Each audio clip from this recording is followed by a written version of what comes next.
સ્વાગત છે તમારું એમજે ટીચિંગમાં। મારું નામ છે જય મહેતા। આ વિડીયોની અંદર હું તમને ટેટ 1 અને ટેટ 2 ની એક્ઝામ માટે એક સાથે બે ટોપિક કરાવવાનો છું। ટોપિક નંબર 11 અને ટોપિક નંબર 12। સાવ ઇઝી ટોપિક છે, પછી તેના એમસીક્યુ પણ તમને સોલ્વ કરાવીશ। એમસીક્યુની અંદર પાછલા પેપરમાં પૂછાયેલા એમસીક્યુનો પણ સમાવેશ કરેલો છે। બની શકે કે એમસીક્યુમાં બે ચાર એમસીક્યુ ટ્રિકી હોઈ શકે છે, પણ આખો વિડીયો તમે જોઈ લેશો એટલે તમને બધી વસ્તુ મગજમાં ફિટ બેસી જશે। એટલે વિડીયોને છેલ્લે સુધી અને ધ્યાનથી જોજો। જે લોકો નવા છે એ લોકોને જણાવી દઉં કે મેં નવા સિલેબસ પ્રમાણે ટેટ 1 2 ની એક્ઝામની તૈયારીની અંદર 1 થી લઈને 10 ટોપિકના વિડીયોઝ બનાવેલા છે, બરાબર। અત્યારના આપણે ટોપિક નંબર 11 સમજવાના છીએ। જે લોકોએ વિડીયોઝ ના જોયા હોય તો ચેનલ ઉપર જઈને તમે જોઈ શકો છો, અથવા તો એક પ્લેલિસ્ટ બનાવેલું છે, બરાબર। એની અંદર તમે ક્લિક કરશો એટલે તમને લાઇન બાય લાઇન બધા વિડીયોઝ મળી જશે। અને જે લોકોને ફ્રીમાં પીડીએફ ડાઉનલોડ કરવી છે તો એના માટે ડિસ્ક્રિપ્શનમાં ટેલિગ્રામ ચેનલની લિંક આપેલી છે, જેની અંદર મેં ઓલરેડી 1 થી 10 ટોપિકના વિડીયોની પીડીએફ છે એ અપલોડ કરી દીધી છે। તમે જેને ડાઉનલોડ કરી શકો છો અને પ્રિન્ટ પણ કઢાવી શકો છો। તો શરૂઆત કરીએ આપણે ટોપિક નંબર 11।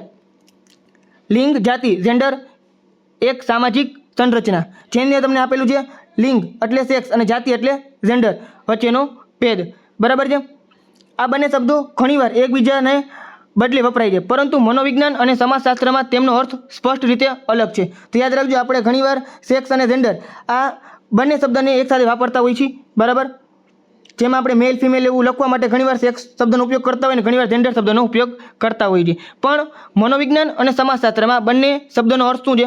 અલગ અલગ છે। લિંગ, સેક્સ આ એક જૈવિક બાયોલોજિકલ સંકલ્પના છે। તે વ્યક્તિના શારીરિક અને પ્રજનન સંબંધિત અંગોના આધારે પુરુષ, સ્ત્રી કે ઇન્ટરસેક્સ તરીકે ઓળખ દર્શાવે છે। આ તફાવત કુદરતી રીતે સાર્વત્રિક છે।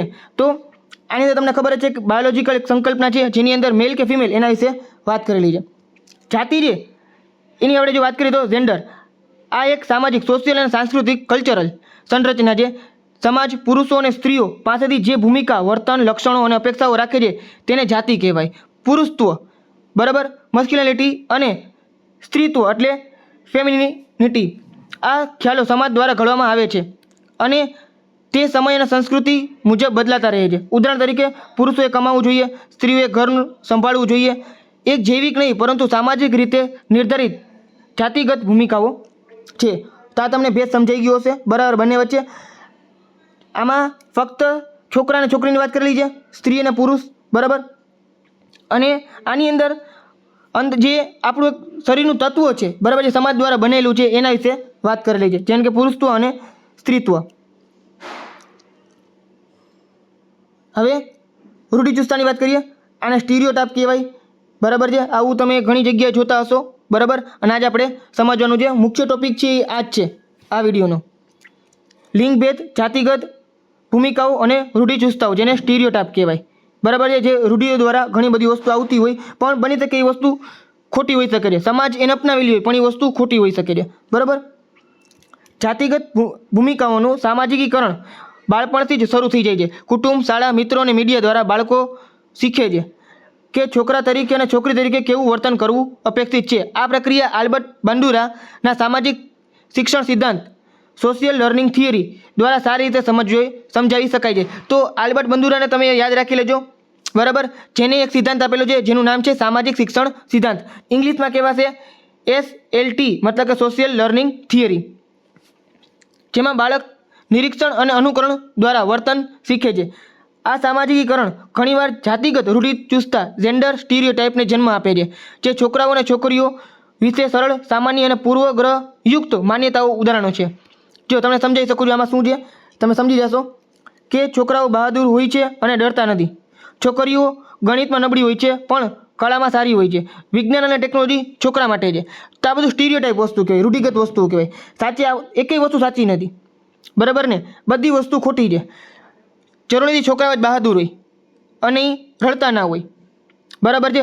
છોકરાઓ રડતા હોય છે, બરાબર, જરૂરી નથી કે છોકરીને જ રડવાનું હોય, છોકરા પણ રડી શકે છે, એને દુઃખ થતું હોય છે।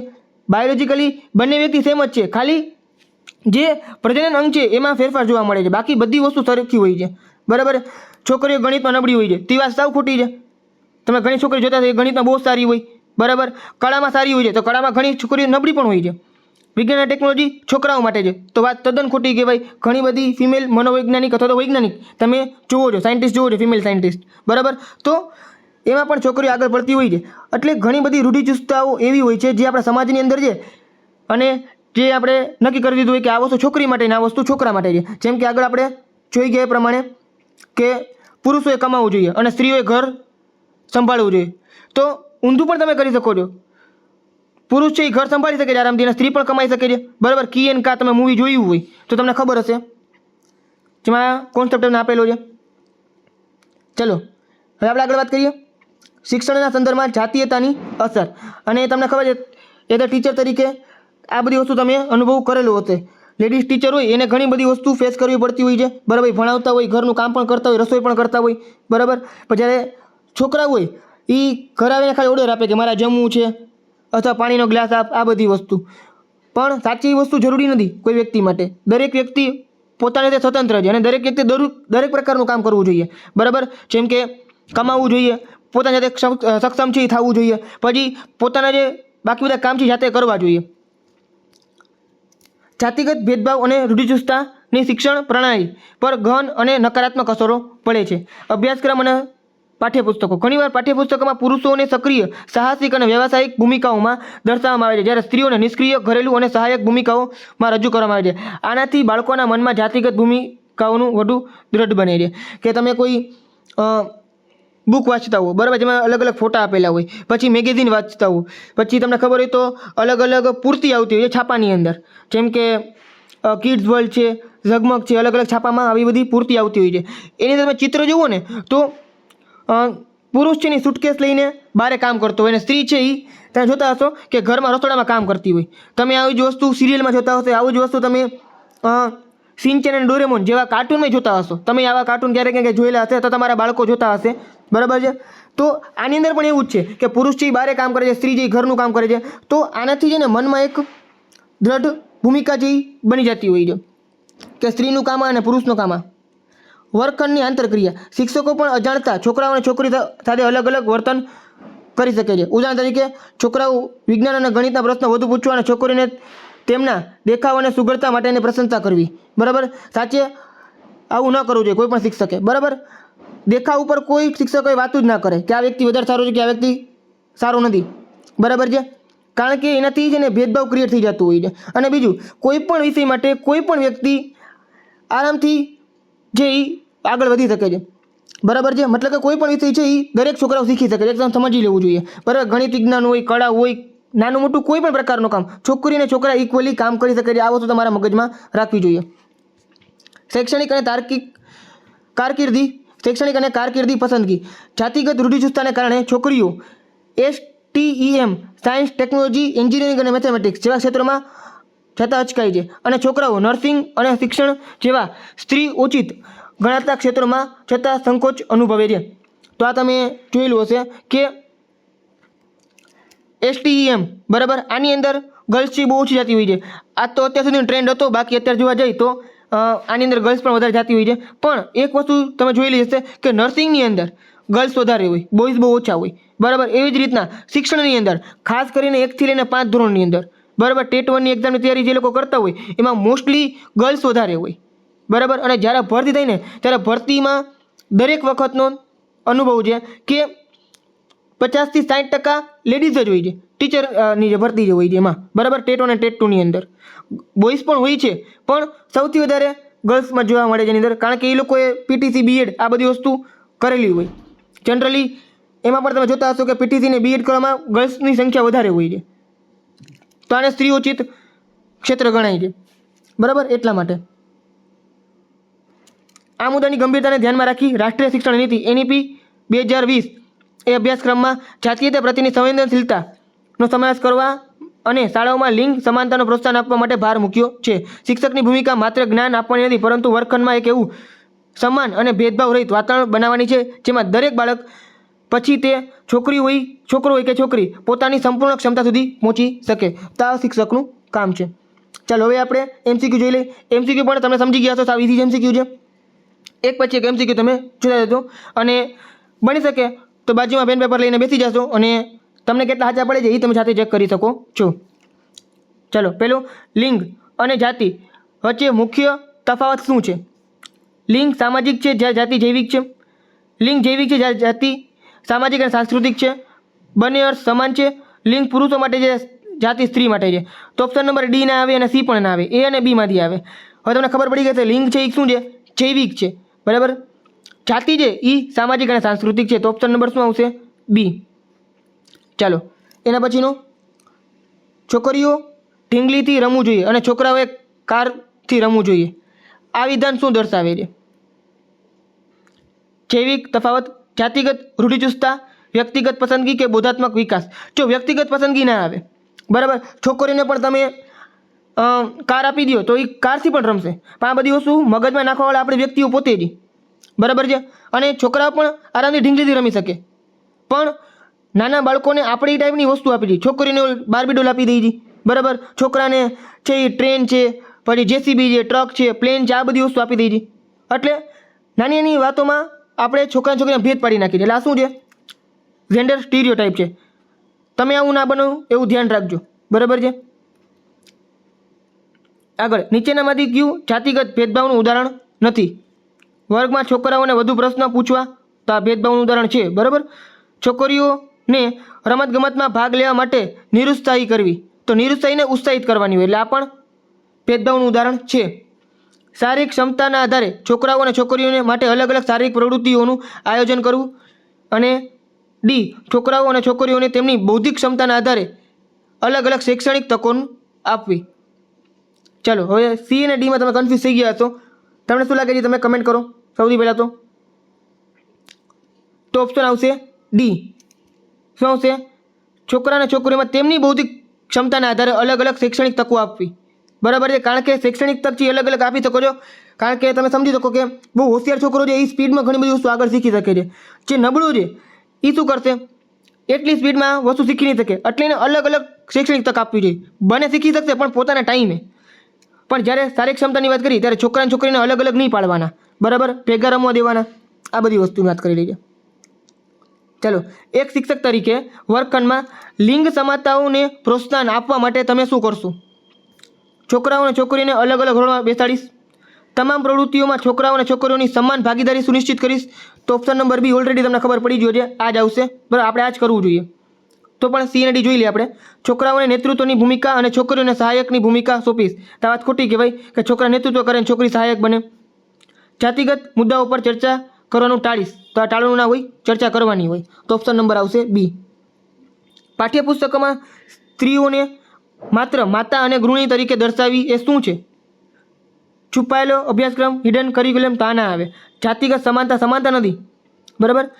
વાસ્તવિકતાનું પ્રતિબિંબ, શૈક્ષણિક આવશ્યકતા.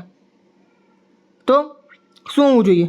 તો ઓપ્શન નંબર આવશે એ, છુપાયેલો અભ્યાસક્રમ, હિડન કરિક્યુલમ. કારણ કે એક તમે સમજો, અહીંયા ઓપ્શન નંબર જાતિગત અસમાનતા હોય ને તો આપણે direct option number B select કરી શકીએ.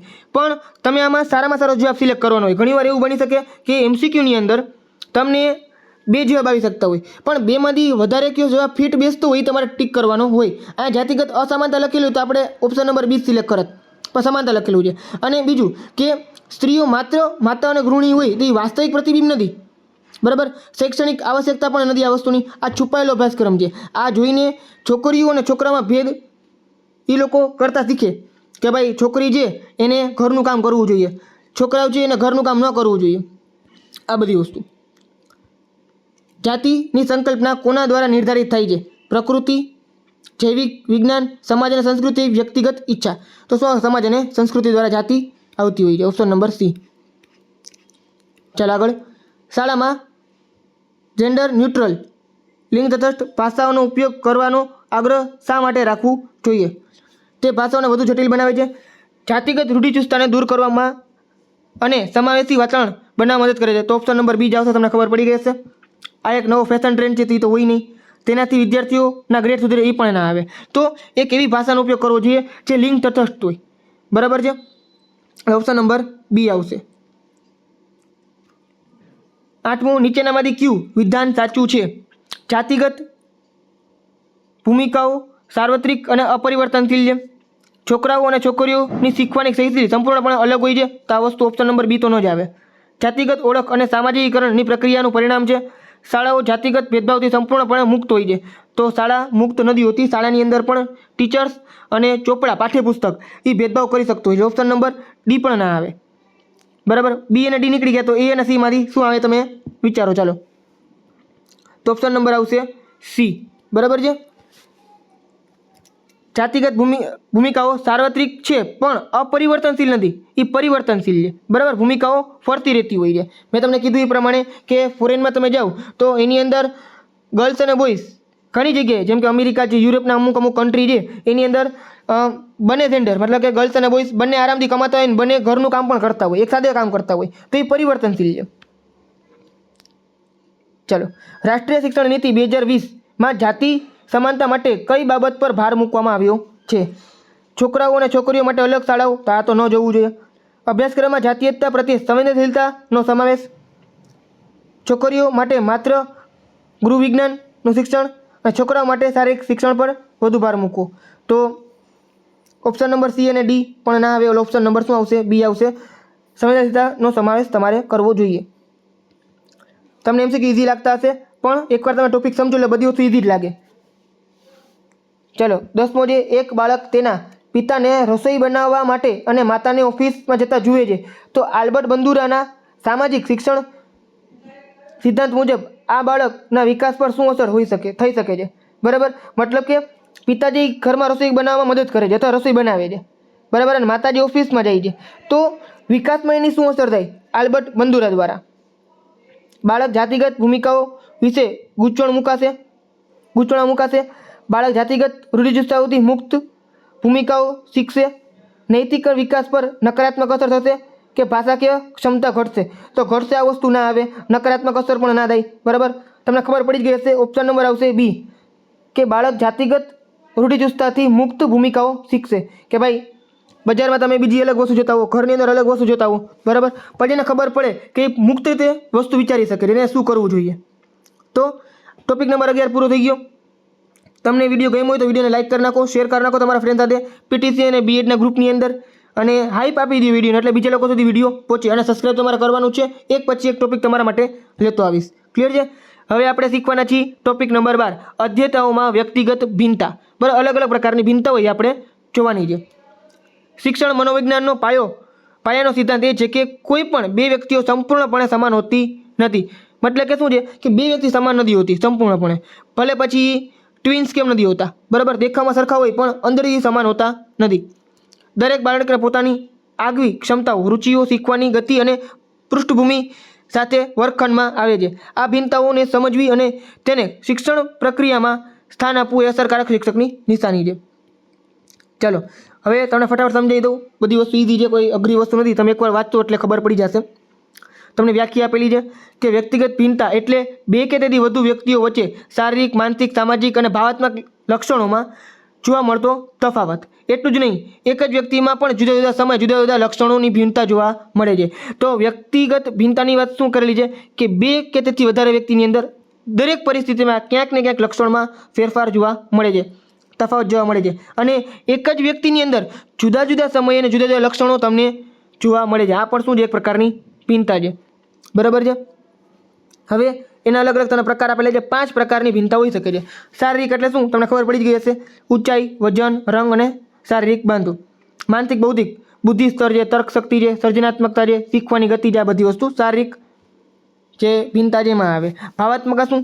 સ્વભાવ, લાગણી વ્યક્ત કરવાની રીત, પછી આવેગ પર નિયંત્રણ. આ બધી વસ્તુ ઘણા વ્યક્તિઓને આવેગ પર નિયંત્રણ હોય છે, ઘણાને નથી હોતો. બરાબર, નાના બાળકોમાં આવેગમાં નિયંત્રણ નથી હોતો.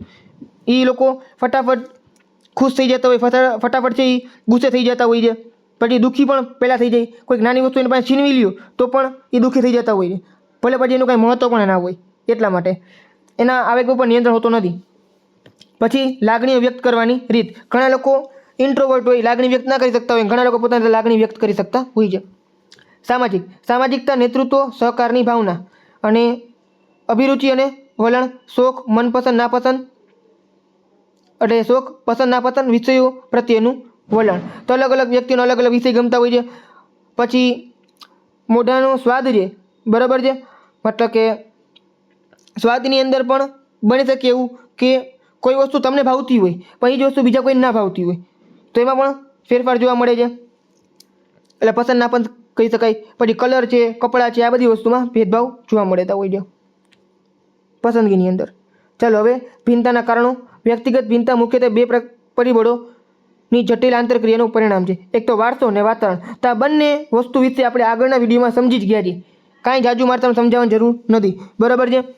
તમને ખબર જ છે કે વારસો એને હેરિડિટી કહેવાય. માતા પિતા પાસે જે જનીન મળ્યા હોય આપણે એમાંથી આપણે શારીરિક અને માનસિક લક્ષણો, બુદ્ધિ, શારીરિક બાંધો, અમુક અંશે સ્વભાવ પણ વારસા સાથે આધારિત હોય છે, પ્રભાવિત હોય છે. અને વાતાવરણ શું છે કે આપણી આસપાસની બધી વસ્તુઓ વિકાસ ઉપર ગૌણ અસર કરે, જેમ કે કુટુંબ છે, શાળા, મિત્રો, સામાજિક આર્થિક સ્થિતિ, સાંસ્કૃતિક ભૌગોલિક પરિસ્થિતિ, આ બધી વસ્તુ આપણા વાતાવરણની અંદર આવશે. હવે ભાષા, જાતિ, લિંગ, સમુદાય, ધર્મ આધારિત ભિન્નતાઓની સમજ. તો આપણે સમજવાના છીએ એક પછી એક ભિન્નતાઓ અને પછી શૈક્ષણિક ફલિતાર્થ. વર્ગખંડ એક સમાજનું નાનું સ્વરૂપ છે જેમાં જુદી જુદી ભાષા, જાતિ, લિંગ, સમુદાય અને ધર્મના વિદ્યાર્થીઓ એક સાથે અભ્યાસ કરે છે. આ વિવિધતાને સમસ્યા તરીકે જોવાને બદલે એક શૈક્ષણિક સંસાધન તરીકે જોવી જોઈએ. શિક્ષકે આ તમામ પૃષ્ઠભૂમિઓના વિદ્યાર્થીઓને પ્રત્યે સંવેદનશીલ અને આદરપૂર્ણ વલણ અપનાવવું જોઈએ અને તે સુનિશ્ચિત કરવું જોઈએ કે કોઈ પણ વિદ્યાર્થી પોતાની ઓળખને કારણે ભેદભાવ કે ઉપેક્ષાનો ભોગ ન બને. આ જ સમાવેશી શિક્ષણ ઇન્ક્લુઝિવ એજ્યુકેશનનો મૂળભૂત સિદ્ધાંત છે. તો સમાવેશી શિક્ષણ તમારે યાદ રાખવાનું છે, ખૂબ જ મોસ્ટ આઈમ્પી છે. એનો મતલબ શું? સમાવેશી શિક્ષણનો મતલબ એને ઇંગ્લિશમાં કહેવાશે ઇન્ક્લુઝિવ એજ્યુકેશન, જેની અંદર દરેક પ્રકારના બાળકને આપણે એક જ ક્લાસમાં સમાવી લેવાનો છે અને એને એવી રીતના એને ભણાવવાનું છે કે કોઈની ઉપેક્ષા ના થાય અને દરેક વ્યક્તિ છે સમાન ભાવ મારી એનામાં ભેદભાવ ન થાય. શૈક્ષણિક ફલિતાર્થ શું આવશે? વ્યક્તિગત ભિન્નતાઓ સિદ્ધાંત સ્વીકારવાનો અર્થ એ છે કે એક જ માપ બધાને બંધ બેસતો નથી. બરાબર? કે આપણે એકવાર વ્યક્તિગત ભિન્નતા છે એ સ્વીકારી લઈએ કે ભાઈ દરેક વ્યક્તિ અલગ અલગ હોય છે, એ સ્વીકારી લઈએ આપણે, તો એક જ માપ બધાને બંધ બેસતો નથી. One size does not fit all. શિક્ષક કેન્દ્રિત પદ્ધતિ જેમાં બધા વિદ્યાર્થીઓ એક જ રીતે એક જ ગતિએ શીખવામાં આવે છે તો તે વ્યક્તિગત ભિન્નતાને અવગણે છે. આથી આધુનિક શિક્ષણમાં નીચેના અભિગમો પર ભાર મૂકવામાં આવે છે કે શિક્ષક કેન્દ્રીય પદ્ધતિ હોય જેમાં શિક્ષક કેન્દ્રમાં હોય અને દરેક વિદ્યાર્થીઓ સાંભળતા હોય. બરાબર? તો આપણે પહેલેથી એવું એઝ્યુમ કરી લઈએ છીએ કે દરેક વ્યક્તિની શીખવાની ગતિ, દરેક વિદ્યાર્થીની શીખવાની ગતિ એક જ પ્રકારની છે. સાચી એવું નથી. બરાબર? દરેક વિદ્યાર્થી અલગ અલગ રીતે શીખતું હોય. કોકને એક વારમાં સમજી જશે એને એક પાર્ટીના વિદ્યાર્થી કહેવાય. અમુક છે એ 2 થી 3 પાર્ટીના વિદ્યાર્થી, મતલબ કે એને 2 થી 3 વાર શીખવવું પડે ત્યારે એને આવડે. વિભેદક સૂચનાઓ ડિફરન્શિએટેડ ઇન્સ્ટ્રક્શન. આ એક એવી શિક્ષણ વ્યૂહરચના છે જેમાં શિક્ષક વિદ્યાર્થીઓને જરૂરિયાતોને પહોંચી વળવા માટે વિષયવસ્તુ, કન્ટેન્ટ, પ્રક્રિયા, પ્રોસેસ, નિપજ, પ્રોડક્ટ અને શીખવવાને પર્યાવરણ, લર્નિંગ એન્વાયરમેન્ટમાં ફેરફાર કરે છે. ઉદાહરણ તરીકે એક જ પાઠ શીખવતી વખતે શિક્ષક કેટલાક વિદ્યાર્થીઓને પુસ્તકમાંથી વાંચવા તો કેટલાકને વિડીયો જોવા અને કેટલાકને જૂથ ચર્ચા કરવાની કહે છે. તો આમાં શું કીધું છે કે એક જ પાઠ તમારે શીખવવો છે. અમુક વિદ્યાર્થીઓને પુસ્તકમાંથી વાંચવાનું કહેવામાં આવે. શું કામ? કારણ કે બની શકે કોઈ વ્યક્તિને વાંચવામાં તકલીફ પડતી હોય તો એ વારંવાર વાંચે તો એને વાંચવાનું જે સુધરી જાય. બરાબર છે? કેટલાકને વિડીયો જોવાનું કહે કે ભાઈ એને યાદ ના રહેતું હોય અને તમે એને વિડીયો જોવાનું કહો તો એ સ્પીડમાં વિડીયોની વસ્તુ યાદ રાખી શકે છે. ઘણાને જૂથ ચર્ચા કરવાનું કહે કે ભાઈ એને વિડીયો જોવા રસ નથી તો વિડીયો જોઈ લીધો છે એને, તો હવે એમાં શું આવેલું છે એની જૂથ ચર્ચા કરો તમે. તેને બધી વસ્તુ યાદ રહે અને બીજા ડોમેન એ જોવે કે આમાં બીજું વધારાનું શું થઈ શકે છે. તો અલગ અલગ ટ્રીક છે શીખવા માટેની. પછી લવચિક જૂથ રચના. લવચિક મતલબ શું? ફ્લેક્સિબલ. વિદ્યાર્થીઓને તેની જરૂરિયાત અને રુચિ શીખવાની શૈલીના આધારે જુદા જુદા જૂથોમાં કામ કરવાની તક આપવી. વિવિધ મૂલ્યાંકન પદ્ધતિઓ. માત્ર લેખિત પરીક્ષા પર આધાર રાખવાને બદલે પ્રોજેક્ટ, મૌખિક પરીક્ષા, પ્રસ્તુતિ અને પોર્ટફોલિયો જેવી વિવિધ પદ્ધતિઓ દ્વારા વિદ્યાર્થીઓનું મૂલ્યાંકન કરવું જોઈએ. હવે સમજાવી દો શું છે આ બધી વસ્તુ. પ્રોજેક્ટ તમને ખબર જ છે, તમે નાના હતા ત્યારે પ્રોજેક્ટ બનાવેલા હશે સ્કૂલની અંદર. કોઈ તમને આપી દે અલગ અલગ જંગલી પ્રાણીઓ વિશે પ્રોજેક્ટ બનાવવાનું કહે તો તમારે એને દોરવાના હોય, એના વિશે લખવાનું હોય, માહિતી ભેગી કરવાની, એ પ્રોજેક્ટ હોય. મૌખિક પરીક્ષા. ઘણા વિદ્યાર્થીઓને લખવામાં તકલીફ થતી હોય, એ લોકો અક્ષર છે એમાં ભેદભાવ કરી શકતા ન હોય. બરાબર? મતલબ કે એને બધા અક્ષર એક સરખા જેવા લાગતા હોય.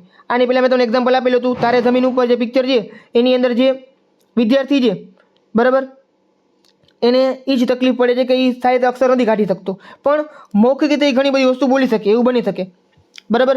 કે તમે જે વિદ્યાર્થીને ભણાવો છો એ લખી નથી શકતો પણ સારી રીતે બોલી શકે છે તો એની મૌખિક પરીક્ષા લેવી જોઈએ.